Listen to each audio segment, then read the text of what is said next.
ఇప్పుడు మనతో పాటు మాజీ సర్పంచ్ ముత్యాల సైదులు గారు మనతో పాటు ఉన్నారు. సో అడిగి తెలుసుకుందాం 11వ వార్డులో ఎలుగురి ఇందిరా వీరయ్య గారులకు ఎందుకు మద్దతు తెలిపారు, వాళ్ళ సపోర్ట్ ఏ విధంగా ఉందో అడిగి తెలుసుకుందాం. అన్న చెప్పండి. ఈ గ్రామానికి తొలి కాంగ్రెస్ సర్పంచ్ నేను. ఈ గ్రామ పంచాయతీ ఏర్పడ్డ కాంచి తొలి కాంగ్రెస్ సర్పంచ్ నేను.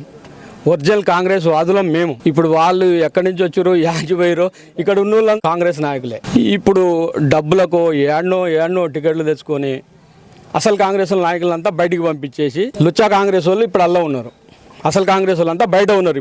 ఇప్పుడు ఉన్నది ఈ మీ ప్రజల సహకారంతో మేమందరం ఇప్పుడు వెంకటేశం వీళ్ళ కుటుంబం కూడా 40 సంవత్సరాల సంది పార్టీని నమ్ముకొని ఉన్నది. ఏనాడు కూడా బయటికి పోలేదు. పార్టీ టికెట్ ఇస్తుందని ఆశించారు. టికెట్ వాళ్ళు పార్టీ కార్యక్రమాలు కూడా వీళ్ళే తీసుకున్నారు. జిల్లా పార్టీ కార్యక్రమాలు కానీ ఏది కానీ వీళ్ళే తీసుకున్నారు. వాళ్ళు ముందుకు రాలేదు. ఈరోజు ఆయన ఏ ప్రయత్నంలో ఎన్నో తెచ్చుకున్నాడు. ఆ ఉద్దేశంతో మిగతా పార్టీలందరూ కూడా కలిసి ఈ వీరయ్య గౌడ్ గారిని ఇందిరాగాంధీ నిర్ణయం తీసుకోవడం జరిగింది. ఒకటి, ఈ ముదిరాజులకు సభ్యత్వం ఇచ్చినా అంటున్నారు. సభ్యత్వం 166 మందికి స్కిల్ టెస్ట్ ఈ ఒలలు వేయని వాళ్ళకు కూడా మేము ఆడ నిలబెట్టి మంత్రి గారి ఆధ్వర్యంలో వాళ్ళకు స్కిల్ టెస్ట్ పాస్ చేయించడం జరిగింది.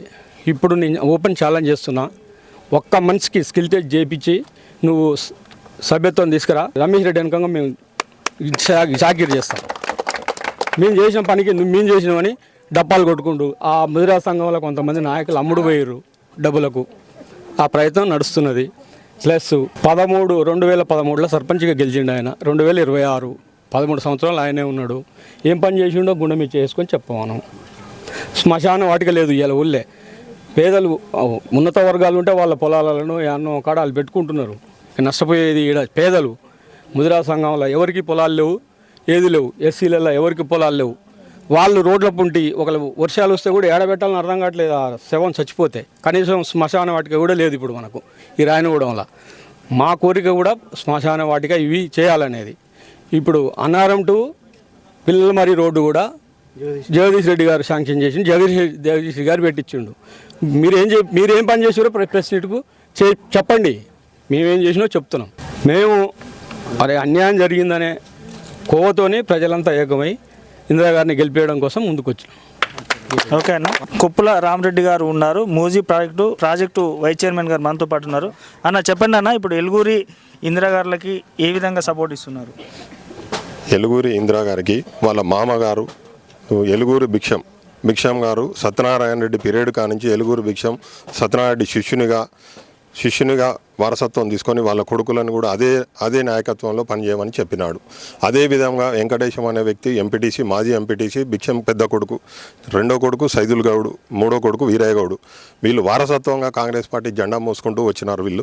వీళ్ళకు అన్యాయం జరిగినది.